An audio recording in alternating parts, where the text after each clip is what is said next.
சாட்டை அடிச்சுக்கிறது யாரு? செருப்பை கழட்டி வச்சு இனி நான் செருப்பே போட மாட்டேன், திமுக ஆட்சி போறதில்லை. இதெல்லாம் பைத்தியக்காரத்தனம். லண்டனுக்கு போய் அதை படிக்க போனாரா அல்ல ட்ரீட்மெண்ட்டுக்கு போனாரான்னு எனக்கு தெரியல. கோபேக் மோடின்னு போடக்கூடாது, பிரதமர் அப்படி போடக்கூடாது. யார்? திமுக ஆட்சியில் நடக்கிற கொடுமை இது. திமுக குடும்பம் என்ன சொல்லுதோ அதுதான் கட்டளையா இருக்கு. எடப்பாடி கிட்ட நான் நேரில் உட்காந்து பேசியிருக்கேன். அவர் சொன்ன விஷயத்தை வச்சு என்னன்னா, அப்ப ஸ்டாலின் அவர்களுக்கு தனிப்பட்ட முறையில எந்த ஒரு செல்வாக்கு அது ஸ்டாலின் சொன்னா ஓபிஎஸ்க்கெல்லாம் ஓட் பேங்கே இல்லை தம்பி. ஓபிஎஸ் எல்லாம் சேரட்டும் சேராம போட்டோம், அதெல்லாம் செல்லா காசு முடிஞ்சு போச்சு. இந்த 10 ஆண்டுகள் கழித்து மீண்டும் திமுக ஆட்சிக்கு வந்தது பார்த்தீங்கன்னா ஓரளவு திரும்பி இருப்பானுங்க, மாற்றிக்குவானுங்க அப்படின்னு நினைச்சோம். மாத்தல, திருந்தவும் இல்லை. கட்சியை காப்பாற்றணும் அப்படின்றதுக்காக அவர்கள் குடும்பத்திலேயே உதயநிதிக்கு பொறுப்பு கொடுத்திருக்காங்க. இப்போ உதயநிதி ஸ்டாலின் அப்பட்டமான கொடுப்பாரு. சேலஞ்சே பண்றவங்க கிட்ட திமுக இதுவரையும் இஸ்லாமிய சமூகத்துக்காக என்ன செஞ்சது? சட்ட போராட்டம் என்பது முழுக்க முழுக்க தமிழக மக்களை ஏமாற்றும் போது. இப்ப எப்படி நீட்டை மத்திய அரசு கொண்டு வந்தது, மாநில அரசு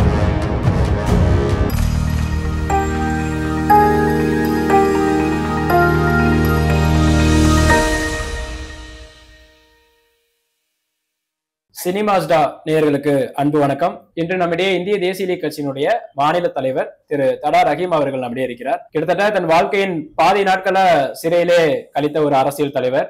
தற்பொழுது அரசியல் பாதையை தேர்ந்தெடுத்து மக்களுக்காக போராட்ட களத்தில் கடுமையாக செயல்பட்டு கொண்டிருக்கக்கூடிய ஒரு தலைவரை இன்னைக்கு பேட்டிருக்க போறோம். வணக்கம் சார். உங்களுடைய சமீபத்த பேட்டிகள்ல எல்லாத்துலயுமே நீங்க திராவிட முன்னேற்ற கழகத்தை கடுமையா விமர்சனம் பண்றீங்க. கிட்டத்தட்ட திமுக இப்ப ஆட்சியில இருக்கிறதுக்கு மிக முக்கியமான காரணம் சிறுபான்மையினர்களுடைய வாக்குகள் அப்படின்றதுதான் யதார்த்தமான உண்மை. அதிலையும் குறிப்பா இஸ்லாமியர்களுடைய வாக்கு வங்கி தான் இன்னைக்கு திமுக ஆட்சியில இருக்காங்க அப்படின்ட்டு. பெரும்பான்மையான இஸ்லாமியர்கள் திமுகவுக்கு வாக்களிச்சு வெற்றி பெற செஞ்சிருக்காங்க. அப்படி இருக்கும்போது இஸ்லாமிய தலைவராக இருக்கக்கூடிய நீங்க ஏன் திமுகவை கடுமையா எதிர்க்கிறீங்க? இல்ல, இஸ்லாமியர்கள் திமுகவினுடைய அந்த தேர்தலுக்கு முந்தைய அந்த பசப்பு ஏமாற்றும் வார்த்தைகளை நம்பி அப்படியே வாக்களிச்சிட்டாங்க. இவங்க திமுக ஆட்சிக்கு வந்த பிறகு நான் சேலஞ்சே பண்றவங்க கிட்ட திமுக இதுவரையும் இஸ்லாமிய சமூகத்துக்காக என்ன செஞ்சது அப்படின்னு ஒரு கேள்வி உங்ககிட்ட வைக்கிறேன். என்ன செய்யுது நீங்க சொல்லுங்க. இப்ப இஸ்லாமியர்களுக்கு எதிராக சிஏஏ, என்ஆர்சி, அப்புறம் சிஏ என்ஆர்சி எதிர்கட்சியா இருந்தது. எதிர்கட்சியா இருக்கும்போது அரசியல் பண்றதுக்கு ஒரு வாய்ப்பா பயன்படுத்தி பண்ணாங்க. அதே திமுக சிஏ கொண்டு வரும்போது ஆளுங்கட்சியா இருந்ததுன்னா இப்ப எப்படி சைலண்ட் மூட்ல எல்லா விஷயத்துக்கும் இருக்கோ அதே மாதிரிதான் இருந்திருக்கும். இப்ப நீங்க கேட்ட கேள்விக்கு பொதுப்படையா நான் ஒரு பதில் சொல்றேன். இப்ப இஸ்லாமியர்களுக்கு நேரடியான எதிரி அப்படின்னு சொல்லி பிஜேபி நீங்க சொல்றீங்க. அப்படிப்பட்ட பிஜேபியை 2014 நாடாளுமன்ற தேர்தலா இருக்கட்டும், 2019, இப்ப 2021, இந்த எல்லா 2023 எல்லா நாடாளுமன்ற தேர்தல்களையும் பிஜேபிக்கு எதிராக இந்திய அளவுல அதிகமான விமர்சனங்கள் பண்ணக்கூடிய கட்சியில திமுக ஒண்ணு. சிறுபான்மையினோட பாதுகாவானதான திமுக இருக்காங்க. 99 தேர்தலில் பாஜக கூட கூட்டணி வச்சுட்டு 2002 மிகப்பெரிய ஒரு படுகொலை இந்தியாவே இன்ன வரையிலும் அதிர்ச்சியிலிருந்து மீளாத அளவுக்கு ஒரு படுகொலை குஜராத்தில் நடந்தது. பல்லாயிரம் முஸ்லீம்கள் கொல்லப்பட்டாங்கன்னா அது காரணம் மோடி அரசு. அங்க பாஜக, அதாவது குஜராத்ல இருந்த மோடி அரசு இல்லையா? அப்போ பாஜக கூட்டணியில இருந்தது திமுக. மிகப்பெரிய ஒரு படுகொலை நடந்தது. அந்த நேரத்துல கூட திமுக இப்படி ஒரு இஸ்லாமியர்களுக்கு எதிரான ஒரு படுகொலையை கண்டிச்சு இவங்க அந்த கொடுத்திருந்த ஆதரவை வாபஸ் வாங்கியிருந்தாங்க. பாஜக கவுந்திருக்கும், ஜனாதிபதி ஆட்சி வந்திருக்கும். ஜனாதிபதி ஆட்சி வந்திருந்தாவே அந்த குஜராத்தில் நடந்த அந்த கலவரத்துக்கு ஒரு முடிவு கட்டியிருக்கு. நீங்க கடந்த காலங்களில் நடந்தக்கூடிய அரசியல் பிழைகளை பத்தி சொல்றீங்க. அதையுமே திமுகவே ஒத்துக்கிறது. கடந்த காலங்கள்ல நாங்க செய்த தவறுகள்ல இருந்து நாங்க மீண்டுட்டோம். இப்ப முழுக்க முழுக்க சிறுபான்மையினருக்கு நாங்க பாதுகாவலனா இருப்போம். அதுக்காகத்தான் சிஏஏ, என்ஆர்சி இந்த திட்டங்கள்லாம் எங்க ஆட்சியில வரவே வராது. அதுக்கு நான் ஸ்டாலின் உறுதிமொழி கொடுக்குறேன் அப்படின்னு சொல்லி அவர் இப்போ வரைக்குமே பாஜகவை கடுமையாக திரும்ப இந்த சிஏஏ என்ஆர்சின்னு சொல்லிட்டு தான் இந்த இஸ்லாமிய சமுதாய தலைவர் இப்ப அவர் முதலமைச்சரா இருக்கும் போதுமே பிஜேபி அரசாங்கம் கொண்டு வரக்கூடிய இப்ப காஷ்மீர் சிறப்பு அந்தஸ்தா இருக்கட்டும், இப்ப வக்பு வாரிய சட்டம், இப்படி எல்லா சட்டங்களுமே கடுமையா இருக்கிறதா செய்யறாங்க. அதான் நான் சொல்றேன். இந்த சிஏஏ என்ஆர்சி இதை வச்சு கதை ஓட்டிட்டு சிஏஏ என்ஆர்சி பாத்தீங்கன்னா மத்திய அரசு கொண்டு வரப்படக்கூடிய ஒரு சட்டம். அது மாநில அரசு தடுத்து நிறுத்த முடியுமான்னா முடியாது. இப்ப எப்படி நீட்டை மத்திய அரசு கொண்டு வந்தது, மாநில போராட்டங்கள் மாநில அரசு தனி தீர்மானம் போட்டு அதை தடுக்க முடியுமா? மாநில இந்த தமிழ்நாட்டுல மட்டும் நாங்க நீட்டுக்கு அனுமதிக்க முடியாதுன்னு சொல்ல முடியும். அதுக்காக வழக்கு போட்டு நீதிமன்றத்துல உச்ச நீதிமன்றத்துல இப்ப திமுக தான் வழக்கு தொடர்ந்து அதேதான் அந்த மாதிரி ஒரு சீன் போட்டுக்கிட்டு ஏமாத்திட்டு இருக்காங்கன்னு தான் என்னுடைய உச்ச நீதிமன்றத்துல வழக்கு இருக்கு, வழக்கு விசாரணை நடைபெற்று இருக்கு. நிச்சயமா அதுக்கு வந்து தமிழ்நாட்டுக்கு மட்டும் நாங்க விலக்கு வாங்கிடுவோம் சொல்றாங்க. இப்ப உச்ச நீதிமன்றத்துல வழக்கு இருக்கும்போது அது நீட் விலக்கு வந்து வாங்குறதுக்கு அந்த சட்டம் உச்சநீதிமன்ற தீர்ப்பளிக்கணும். அதுக்கான சில கால அவகாசம் தேடும். இப்ப அரசியல் ரீதியா அவங்க போராட்டம் பண்ணாங்க, இப்ப சட்ட ரீதியா போராட்டம் பண்ணிட்டு இருக்காங்க. நீங்க ஒரு நெறியாளரா இருக்கீங்க, உங்ககிட்ட ஒரு கேள்வி எழுப்புறேன். இது நீட்டுக்கு வந்து தமிழ்நாட்டுக்கு மட்டும் விலக்கு வாங்கிடுமா திமுக? இல்ல அதுக்காக சட்ட போராட்டம் தானே பண்ணிட்டு வாங்கிடுமா? சட்ட போராட்டம் பண்ணிட்டு இருக்காங்க. வாங்கிடுமா அதான் கேள்வி. இல்ல இப்ப நான் ஒரு நீதிபதி யாரும் கிடையாது. அரசியல் விமர்சகர்களை பொறுத்த வரைக்கும் சட்ட போராட்டம் பண்ணிட்டு இருக்காங்க. சட்ட போராட்டம் சட்ட ரீதியா வெற்றி அடைஞ்சிருக்காங்க. சட்ட போராட்டம் என்பது முழுக்க முழுக்க தமிழக மக்களை ஏமாற்றும் ஒரு வித்தை. ஓகே, ஏன் சொன்னீங்கன்னா மத்திய அரசு ஒரு சட்டம் கொண்டு வருது, மறுபடியும் மத்திய அரசு வந்து அதை தடை விதிச்சாதான் அந்த சட்டம் அமல்படுத்தாம இருக்குமே தவிர ஒரு மாநிலத்துக்கு மட்டும் விலக்களிங்கன்னு சொல்லி உச்ச நீதிமன்றத்துல வழக்கு போட்டு அந்த வழக்கு விசாரிச்சு ஏன் வழக்கு விசாரிக்கல? ஒரு திமுக மேல நீங்க இந்த குற்றச்சாட்டு வைக்கிறீங்க, அப்ப நீங்க ஆதரிக்கக்கூடிய எடப்பாடி பழனிசாமி ஆட்சிக்கு வந்தா இந்த விலக்கு கிடைச்சிடும். நான் என்ன சொல்றேன், இஸ்லாமிய சமூகம் நீங்களே சொல்லிட்டீங்க, இஸ்லாமிய சமூகம் ஒட்டுமொத்தமா யாருக்கு ஓட்டு போடுறாங்க? திமுகவுக்கு வாக்களிக்கிறாங்க. அப்ப திமுக கிட்ட தான் நான் கேள்வி எழுப்ப முடியும். ஆகுன்னு சொன்னா நீங்க இப்படி என்ன பண்றீங்கன்னா எல்லாருமே இப்படிதான் பண்றாங்க. நீங்க அதிமுக ஆட்சி இருக்கும்போது ஏன் இப்படி கேட்கல? அதிமுக ஆட்சி இருக்கும்போது அதிமுக யார் ஓட்டு போட்டாங்க? முஸ்லிம் சமூகம் ஓட்டு போட்டதா? இல்லையே, திமுக தானே போடுறோம். அப்ப நம்ம யாருக்கு வாக்களிக்கிறோம்? அவங்க ஆட்சி வந்திருக்கும் போது அப்ப நமக்கு உண்டான விஷயங்களை செஞ்சு கொடுங்கன்னு கேட்கிறோம். ஓகே, இப்ப அதே மாதிரி அதிமுக வந்து நீங்க தொடர்ந்து எடப்பாடி பழனிசாமிக்கு தான் என்னுடைய ஆதரவு அப்படின்ற மாதிரி நீங்க சொல்லிட்டு வரீங்க. அவங்கதான் வந்து திமுக முன்னாடி 10 ஆண்டுகள் வந்து ஆட்சியில் இருந்தாங்க. சோ அவங்க ஆட்சியில இருக்கும்போது இஸ்லாமியர்களுக்கு என்ன நல்லது பண்ணாங்கன்னு நீங்க நினைக்கிறீங்க? அதான் நான் சொல்ல வரேன். அதாவது அதிமுக என்ன பண்ணிச்சுன்றது கேள்வி இல்லை. எம்ஜிஆர் என்ன பண்ணாரு, ஜெயலலிதா என்ன பண்ணாரு, எடப்பாடி என்ன பண்ணாருன்றது இல்லை. எம்ஜிஆருக்கோ ஜெயலலிதாக்கோ எடப்பாடிக்கோ முஸ்லீம்கள் வாக்கு செலுத்தல. நல்லா புரிஞ்சுங்க. அதனால அவங்க கிட்ட நம்ம கேட்கறதே வந்து நம்மளுடைய வாக்கை நம்ம இன்னொருத்தனுக்கு செலுத்திட்டு இன்னொருத்தங்கிட்ட போய் உதவி கேட்கறது நியாயமா? இஸ்லாமிய அமைப்பின் தலைவரா நீங்க வந்து இபிஎஸ்க்கு வந்து நீங்க சப்போர்ட் பண்றீங்க. நான் சொல்றேன், எடப்பாடி வந்து இஸ்லாமிய வாக்குகள் முழுமையா பெற்று இப்ப எப்படி திமுக ஆட்சிக்கு வந்திருக்கோ அந்த மாதிரி அதிமுக ஆட்சிக்கு வந்திருந்ததுன்னா அப்போ வந்து நம்ம கேட்கும் போது நீங்க இந்த கேள்வி கேட்கறீங்க பத்தியா, இன்னைக்கு திமுக கேட்கறீங்க அதிமுக கேட்கலன்னு, அப்போ நம்ம கேட்டோம்னா லாஜிக்கா ஏற்றுக்கலாம். ஏன்னா இந்த சமூகம் இது நாள் வரையிலையும் பார்த்தீங்கன்னு சொன்னா முழுக்க முழுக்க திமுகவுக்கு பின்னாடி அணிவகுத்து நின்று அவங்களுக்கு வாக்கு செலுத்தி அவங்க வெற்றி பெற்று அவங்களுக்கு வந்து என்ன பண்றது கிரீடத்தை ஏத்துறாங்க. அவங்க பாட்டு ஊழல் செஞ்சுட்டு அந்த ஊழல் இருந்து பாதுகாக்கிறதுக்கு பாஜக அரசு கிட்ட இருந்து ஒரு சுமூகமான ஒரு மௌனமான ஒரு கண்ட உறவு வச்சுக்கிட்டே இருக்காங்க. இப்ப உதாரணத்துக்கு பாத்தீங்கன்னா இதுக்கு முன்னாடி அதிமுக ஆட்சியில பிரதமர் மோடி எப்பெல்லாம் வந்தாரோ அப்பெல்லாம் கோபேக் மோடின்னு போட்டாங்களா இல்லையா? கண்டிப்பா. இப்ப கம்பேக் மோடின்னு போடுறாங்க. ஏன் இந்த மாறுதல்? அதாவது எதிர்கட்சி தலைவரா இருக்கும்போது அவங்க என்ன அரசியல் எதிர்ப்பை காட்டணுமோ அவங்க எதிர்கட்சியா இருக்கும்போது அந்த எதிர்ப்பை காமிச்சாங்க. இப்ப ஆளுங்கட்சி அதையும் குறிப்பா முதல்வர் அப்படின்னு இருக்கும்போது முதல்வர் பிரதமருக்கான புரோட்டோகால தான் அதை பாக்குறாங்க. அப்ப இதுக்கு முன்னாடியே முதல்வர் பிரதமருக்கு உண்டான புரோட்டோகால வந்து இதுதான் ப்ரொசீஜரு, இப்படிதான் நடந்துக்கணும், அதிமுக நடந்துக்கிறது தப்பு இல்லைன்னு சொல்லி அமைதி காக்க வேண்டியதானே? ஏன் வந்து கோபேக் மோடின்னு போட்டீங்க, பலூனியா விட்டீங்க, கருப்பு கொடி ஏன் கட்டினீங்களா இல்லையா? இப்போ அப்பயாச்சும் வந்து சுதந்திரமா நீங்க போட்டிருக்கலாம், நான் போட்டிருக்கலாம் கோபேக் மோடின்னு. இன்னைக்கு சுதந்திரமா கோபேக் மோடின்னு போட முடியல. போட்டாவே வந்து என்ன பண்ணா இன்டெலிஜென்ஸ் உளவுத்துறை வந்துட்டு அதை எடுங்க, ரிமூவ் பண்ணுங்க, கோபேக் மோடின்னு போடக்கூடாது, பிரதமர் அப்படி போடக்கூடாது. யார்? திமுக ஆட்சியில் நடக்கிற கொடுமை இது, புரியுதுங்களா? இதுல திமுக ஆட்சி வந்த பிறகு 238 சைபர் கிரைம் வழக்கு போட்டிருக்காங்க. ஏதோ பேஸ்புக்ல உங்களை மாதிரி இளைஞர்கள் என்ன பண்றாங்க, ஆர்வக்கோளாறுல ஏதோ ஒரு பதிவு போறாங்கன்னு சொன்னா அதெல்லாம் கூப்பிட்டு வச்சு அட்வைஸ் பண்ணி இதே மாதிரி போடாதுன்னு சொல்றதை விட கைது பண்ணி வழக்கு பதிவு செஞ்சிருக்காங்க. என்ஐஏ வந்து பாத்தீங்கன்னா 120க்கும் மேற்பட்டவர்கள் என்ஐஏ வந்து என்ன பண்ணிருக்காங்க, வழக்கு போட்டிருக்காங்க. திமுக ஆட்சிக்கு வந்து நீங்க சொல்றீங்க அதாவது அதிமுக வந்து பாஜக கூட கூட்டணி இருந்தாங்க. அப்போ கூட என்ஐஏக்கு தமிழ்நாட்டுல வந்து காவல் நிலையத்துக்கு அனுமதி கொடுக்கல. திமுக ஆட்சிக்கு வந்த உடனே என்ன பண்றான், காவல் நிலையத்துக்கு அனுமதி கொடுக்குறான். யார்? என்ஐஏ காவல் நிலையத்துக்கு அனுமதி.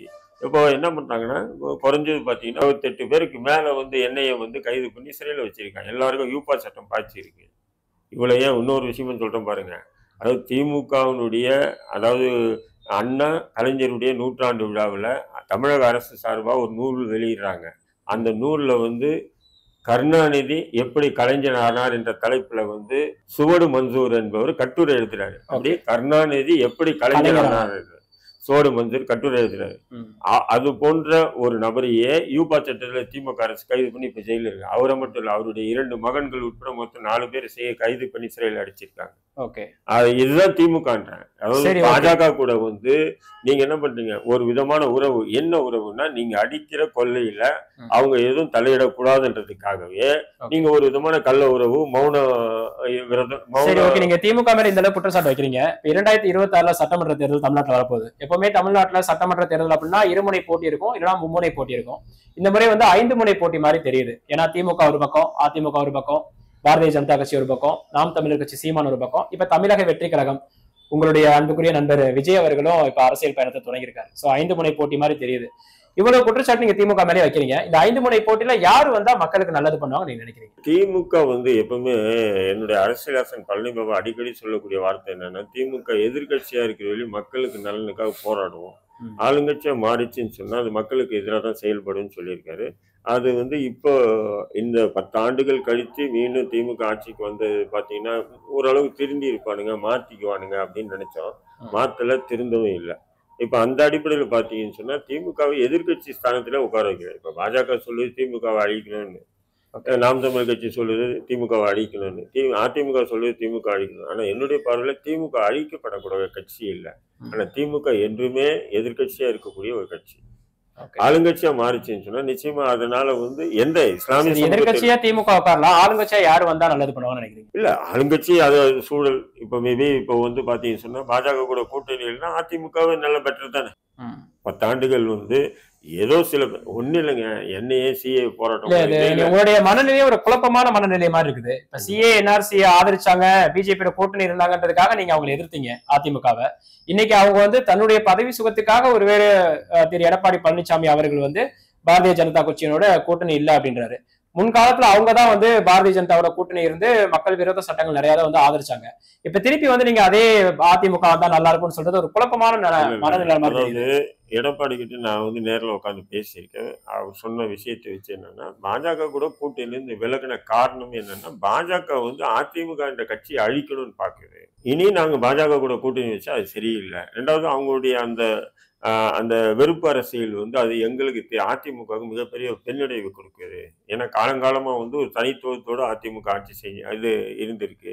இப்போ அவங்க கூட சேர்ந்ததுனால அந்த வெறுப்பு அரசியல் மற்றும் அதிமுக அழிக்கணுன்ற அவங்களுடைய திட்டமிடல் வந்து தமிழகத்துக்கு ஒரு நல்லது இல்லை அப்படின்னு சொல்லி தான் அவர் பிரிகிறாங்க. பிரிஞ்சு இப்போ அவங்க வந்து இதுல வராங்கன்னு சொன்னா, ஆட்சிக்கு வராங்கன்னு சொன்னா, அப்போ வந்து அதுல வந்து ஒரு இப்ப திமுக எப்படின்னு சொன்னா, அந்த திமுக குடும்பம் என்ன சொல்லுதோ அதுதான் கட்டளையா இருக்கு. அப்ப ஸ்டாலின் அவர்களுக்கு தனிப்பட்ட முறையில எந்த ஒரு செல்வாக்கு இல்லை. அது ஸ்டாலின் சொன்னா, அது அவங்க மனைவி சொன்னா, அவங்க புள்ள சொன்னா, மருமகன் சொன்னா, அந்த ஒரு லிங்க், அந்த ஒரு குடும்பத்துக்குள்ள அந்த ஆட்சி நடக்குது. இல்லைன்னு சொன்னா வந்து அப்பா முதல்வர், புள்ள வந்து துணை முதல்வர் போஸ்டிங் கொடுப்பாங்க. சீனியர் மோஸ்ட் எல்லாம் அதுல எத்தனை பேர் இருக்காங்கல்ல, அவங்களுக்கு கொடுக்கலாம்ல. அப்போ அவங்க தனிப்பட்ட கட்சியினுடைய முடிவு தானே. இப்ப கட்சியோட முடிவுல அவங்களுடைய உறுப்பினர்களா தேர்ந்தெடுத்து துணை முதல்வர் ஆக்கியிருக்காங்க. அதுல வந்து நம்ம கருத்து சொல்றதுக்கு எந்த ஒரு உரிமை இல்லை. கருத்து சொல்றதுக்கு ஒன்னும் உரிமை இல்லைதான். ஆனா நீங்க என்னன்னா, அது எப்படி அது குடும்பத்திலே இப்போ நான் என்ன சொல்றேன், திமுகல வந்து சாதாரணமா ஒரு வட்ட செயலாளர் ஆகிறதுக்கு கூட சர்வசாதாரணமா முடியாது. ஆனா திமுகல உறுப்பினரை சேர்ந்த அடுத்த நாளே வந்து திமுக இளைஞரணி மாநில தலைவரா போஸ்டிங் உதயநிதிக்கு ஸ்டாலின். அதற்கு காரணமும் இருக்குல்ல சார். இப்போ வந்து நீங்க பாத்தீங்கன்னா எதிர்கட்சிகள் எல்லாமே வந்து சரியான தலைமை இல்லாம பிரிஞ்சு கிடக்காங்க. பல முறை வந்து தலைமைக்கான போட்டி நடந்து இப்ப கட்சி 3ஆ பிரிஞ்சு கிடக்குது. அந்த மாதிரியான ஒரு நிலை வந்து திமுகவுக்கும் வரக்கூடாது. அவங்களுடைய குடும்பத்திலிருந்து வந்தாதான் வந்து கட்சிக்காரங்களும் கட்டுப்படுறாங்க அப்படின்றத அவங்களே கண்கூடா பாக்குறாங்க. கட்சியை காப்பாற்றணும் அப்படின்றதுக்காக அவர்கள் குடும்பத்திலேயே வந்து உதயநிதிக்கு பொறுப்பு கொடுத்திருக்காங்க. சோ அவங்களுக்கு நல்லது கட்சியா இல்ல இதா அப்படின்னு பார்க்கும்போது கட்சியோட நலனுக்காக தானே இந்த முடிவை எடுத்திருக்காங்க. கட்சியினுடைய முடிவுன்னு சொல்றாங்க. இப்ப வந்து ஸ்டாலின் வந்து துணை முதல்வர் ஆனாரு, இளைஞரணி தலைவரான துணை முதல்வர். அவர் வந்து நம்ம வாரிசுன்னு சொல்லி நம்ம விமர்சனமே பண்ண முடியாது. ஏன்னு சொன்னா அவர் படிப்படியா நீண்ட காலமா வந்து பல போராட்டங்கள் விசாவே அனுபவிச்சாரு. அது போன்ற நபர் வந்து அந்த ஸ்டேட்டஸ் அந்த இடத்துக்கு வரும்போது, கலைஞர் இருக்கும்போது வரும்போது அதை யாரும் எதிர்ப்பு தெரிவிக்கல. நம்மலாம் இப்போ உதயநிதி ஸ்டாலின் வந்து அப்பட்டமான குடும்ப அரசியல். இப்போ நீங்க என்ன சொல்றீங்க, அந்த ஆட்சி அதிகாரம் வந்து அவங்க அந்த குடும்பத்தை விட்டா அந்த கட்சியை அழிஞ்சிடும் அப்படின்னு சொல்றாங்க பார்த்தீங்களா? அப்ப அந்த கொள்கை இல்லாத கட்சி தான் அர்த்தம். நீங்க சொல்றீங்க திமுக கொள்கை உள்ள கட்சின்றீங்க. கொள்கை உள்ள கட்சி யாரை தலைவரா தேர்ந்தெடுத்தாலும் அந்த தலைமைக்கு கட்டுப்பட்டு அந்த கட்சி ஆட்சி நடத்தணும். இதுதான் கட்சியோட ஜனநாயகம். ஜனநாயகம். அதுதான். அப்படி இருக்கும்போது நீங்க வந்து அந்த குடும்பத்தை தவிர வேற யாராவது நியமனம் பண்ணாங்கன்னா அந்த கட்சி 2ஆ 3ஆ 4ஆ போடுன்னு நீங்க சொல்றீங்கன்னா இல்ல அப்போ போகும்னு சொல்லல. அதுக்கு உதாரணம் தமிழக அரசியலே எதிர்க்கட்சிகளை நம்ம பாக்குறோம். அததான் சொல்றேன். நீங்க அப்படி நினைச்சீங்கன்னு சொன்னா அப்போ வந்து திமுகவில் கொள்கை கத்திரிக்காய் எதுவுமே இல்லடா, அதுவும் மற்ற கட்சிகள் மாதிரி ஏதோ ஒன்று கூடி ஒரு தலைமை ஏதோ ஆளுது அப்படி. அப்ப நீங்க ஆதரிக்கிற அதிமுகவுக்கு மட்டும் கொள்கைகள் இருக்கா? இப்ப நான் கொள்கை இருக்குன்னு சொல்லி ஓகே. இருந்தாலும் அவங்க வந்து எம்ஜிஆருக்கு பிறகு கட்சி அழிஞ்சிச்சின்னு சொல்லி நினைச்சாங்க. ஜெயலலிதா வந்து ஸ்ட்ராங் பண்ணாங்க. ஜெயலலிதாவுக்கு பிறகு வந்து கட்சி வந்து போயிடுச்சு, 4 ஆச்சு 3 ஆச்சுன்னு. இப்ப எடப்பாடி எப்படியோ கொஞ்சம் கொஞ்சமா வந்து அவர் வந்து ஒரு திரைப்பிரபலம் எதுவுமே இல்லை. யாரு எடப்பாடியை பொறுத்தவரையிலும் எந்த பிரபலமும் இல்லை. இருந்தாலும் அந்த கட்சியை ஓரளவுக்கு கடந்த பாராளுமன்ற தேர்தலில் ஒரு 1.25 கோடி ஓட்டுகள் வாங்குற அளவுக்கு இருக்காரு. ஆனா அவர் முதலமைச்சரா பதவியேற்றதுக்கு அப்புறம் நடந்த அனைத்து சட்டமன்ற தேர்தல்கள், நாடாளுமன்ற தேர்தல்கள், பஞ்சாயத்து தேர்தல்கள் எந்த தேர்தலுமே அதிமுக வெற்றி பெறலையே. எல்லாத்தையும் திமுக தான் வெற்றி பெறும். அது வெற்றின்னு சொன்னா அந்த கட்சிக்குள்ள கொஞ்சம் குழப்பம் இருக்கு. எப்படி ஜெயலலிதா இருக்கும்போது ஒட்டுமொத்த அதிமுக அப்படியே ஏத்துக்கிட்டாங்க, எப்படி எம்ஜிஆர் இருக்கும்போது ஒட்டுமொத்த அதிமுக அப்படியே ஏத்துக்கிட்டாங்க. எடப்பாடி விஷயத்துல ஏத்துக்காம என்ன பண்றாங்கன்னா சில பல பேர் அப்படி இப்படி பிரிகிறாங்க. அப்ப மீண்டும் அதிமுக, ஓபிஎஸ், டிடிவி தினகரன் எல்லாருமே இணையணும் அப்படின்னு விருப்பப்படுறீங்களா? நான் என்ன சொல்றேன், ஓபிஎஸ்க்குலாம் ஓட் பேங்கே இல்லை தம்பி. ஓபிஎஸ் எல்லாம் சேரட்டும் சேராம போட்டோம், அதெல்லாம் செல்லா காசு முடிஞ்சு போச்சு. அவரு நான் என்ன சொல்றேன், அவருக்கு அந்த எடப்பாடி கிட்ட இருந்து விலகும் போது அவர் விலகும் போது குறைஞ்சபட்சம் ஒரு 10 மாவட்ட செயலாளராச்சும் அவர் கூட இருக்கணுமா இல்லையா? அதுவும் அவர் சமூகத்தை சேர்ந்தவங்களே அவர் கூட போகலைன்னா அப்ப அதுலயே அவருடைய அந்த ஆளுமை எப்படி இருக்குன்னு மக்கள் புரிஞ்சு அந்த கட்சிக்காரங்க புரிஞ்சு வச்சிருக்காங்க. ஆனால் நீங்க ஓபிஎஸ் சசிகலா டிடிவியோனா சொல்லுங்க, அவங்களுக்கு அந்த சமூக ஓட்டாச்சும் கொஞ்சம் இருக்கு, இல்லைன்னு சொல்ல முடியாது. ஓகே. பாரதிய ஜனதா கட்சியினுடைய தலைவர் திரு அண்ணாமலை வந்து ஒரு பேட்டி கொடுத்திருக்காரு. என்ன அப்படின்னா, திமுக அடுத்து ஆட்சியில இருந்து அகற்ற வரைக்கும் நான் காலில் செருப்பே போட மாட்டேன் அப்படின்னு சொல்லி பேட்டி கொடுத்திருக்காரு. இதை நீங்க எப்படி பாக்குறீங்க? இல்ல உண்மையில அவர் வந்து லண்டனுக்கு போய் அதை படிக்க போனாரா அல்ல ட்ரீட்மெண்ட்டுக்கு போனாரான்னு எனக்கு தெரியல. என் மனநோயால் தான் அப்படி பேசுவான். சாட்டை அடிச்சுக்கிறது யாரு? செருப்பை கழட்டி வச்சு இனி நான் செருப்பே போட மாட்டேன் திமுக ஆட்சி போறவர்களே, இதெல்லாம் பைத்தியகாரத்தனமா இல்லையா சொல்லுவேன். அது இல்லாமல் சொல்றேன், நான் நாளையிலேருந்து என்னுடைய அரசியலே வேறன்றாரு. என்ன அரசியல்னு சொன்னா என்னுடைய வார்த்தையில கண்ணியம் இருக்காது, என்னுடைய அநாகரிகமாலாம் நான் பேசுவேன், அப்படிதான் பண்ணுவேன், அட்ராசிட்டி பண்ணுவேன், அநியாயம் பண்ணுவேன், அக்கிரமம் பண்ணுவேன். அப்போ கொலை பண்ணுவியா? குழப்பம் பண்ணுவியா? கலவரத்தை ஏற்படுத்துவியா? இது எந்த மாதிரி வார்த்தைகள் இது? அப்போ ட்ரீட்மெண்ட்டுக்கு போய் ட்ரீட்மெண்ட் சரியா பார்க்காம வந்துட்டாரு மாதிரி தான் எனக்கு தெரியுது. கீழ்த்தரமான அரசியல் வந்து தமிழக அது வட இந்தியாவில் வேணா எடுப்படும், தமிழ்நாட்டில் எடுப்படாது.